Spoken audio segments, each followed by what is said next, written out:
6h10, quai numéro 2 à la gare de Dijon. Comme tous les matins, Eric va prendre le TGV pour se rendre à son travail. Sur le quai, il retrouve d'autres passagers qui, comme lui, font quotidiennement le trajet Dijon-Paris depuis plusieurs années. On les appelle les abonnés de la voiture 4. Et c'est parti pour 1h40 de trajet en TGV pour rejoindre la capitale. Allez, ciao, bonne journée. À bientôt, à tout à l'heure. Dans le train, chacun a ses habitudes. La plupart se mettent déjà au travail, d'autres privilégient une certaine convivialité. T'avais pas voté Obama? Je voulais y aller, mais... Tu voulais y aller, mais t'étais prise, t'avais d'autres occupations. Mais vous avez l'air en forme tous ce matin. Oui, bah, c'est une question d'habitude. Question d'habitude, réveil à 5 h. Donc, alors, trouver du travail sur Dijon dans ma branche, non, il n'y a pas. C'est Paris, Lyon, et éventuellement l'étranger, puisque je suis dans les produits de luxe, on va dire, les cadeaux de luxe. Et puis après, la vie de famille, bah, elle se fait autour des voyages. On se voit le soir, voilà, à l'arrivée à 19 h, 20 h. Et puis on a vraiment un temps très restreint. On s'organise comme ça, quoi. Aujourd'hui, c'est un peu ça. Ils ont vu Mesrine dans une cadelle. 6h45. Dans la voiture-bar, avec Roland, Michel, Patrick, Sébastien et Oumar, l'ambiance est au rendez-vous. 7h01, arrêt à Montbard. Eric est à la porte pour accueillir les habitués. Bonjour. Arnaud. Pour rejoindre la gare TGV, Patrick vient de faire 35 km de route. Salut mon chouchou. Ça va? Très bien et toi? Lorsqu'il monte dans le train, Patrick a quitté son domicile depuis plus d'une heure. À 5h53, très précise, pour ne pas manquer le bus qui l'amène à la gare. Au total, il effectue jusqu'à 6 heures de trajet par jour.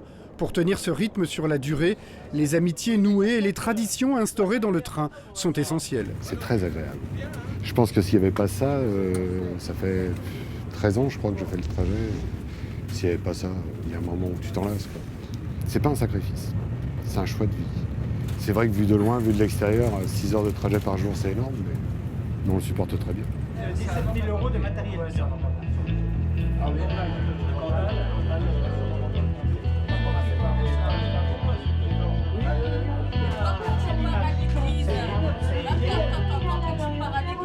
Arrivé à Paris, le voyage est encore loin d'être terminé pour les passagers de la voiture 4. Marche à pied, métro. Eric, quant à lui, a encore 4 stations pour se rendre à Saint-Mandé.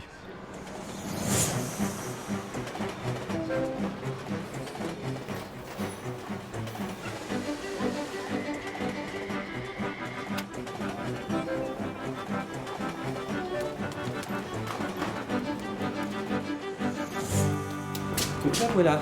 Tu vois, on est arrivé, il doit être normalement 8h21.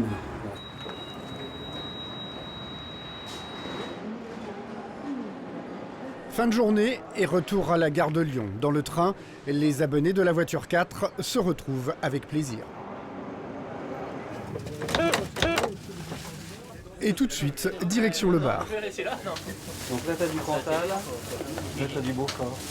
En effet, nous sommes en fin de semaine et une tradition s'impose, c'est pique-nique pour fêter le week-end, surtout quand tout s'est bien passé. Quand on rate le TGV. Quand on rate le TGV, alors, il y en a un 1 heure après, ou alors quand tu rates le TGV le soir, tu as le TER. C'est 2 heures dans les dents. Ah oui, c'est très galère. C'est 2 heures, non c'est 3 heures dans les dents. C'est presque Pour éviter cela, les abonnés ont pris le pli d'une organisation au cordeau. Donc au boulot, à 10 minutes de partir, tu réponds plus au téléphone. Si on te pose une question, tu es de mauvaise humeur. Et les mails, surtout, tu réponds pas, quoi, je veux dire. Pour l'ensemble de ces déplacements, ils dépensent en moyenne 600 € par mois. Mais par contre, il faut faire en fait en fonction de la vie qu'on aurait si on habitait Paris. Et là où je travaille, moi, ça me coûterait aux alentours des 700 à 900 € pour avoir un 30 mètres carrés. Plus la taxe d'habitation, plus la vie à Paris. Et il faut relativiser par rapport à ce que ça nous coûterait. Et on ne parle pas de qualité de vie, quoi. Là, il ralentit pour le décrocher. Une qualité de vie qui les amène tout de même à parcourir plus de 150 000 km par an. Un éloignement choisi, mais le plus souvent au détriment de la vie de famille et surtout au détriment de leur empreinte carbone 10 fois plus élevée que s'ils avaient choisi d'habiter en grande banlieue. Ça, c'est fait.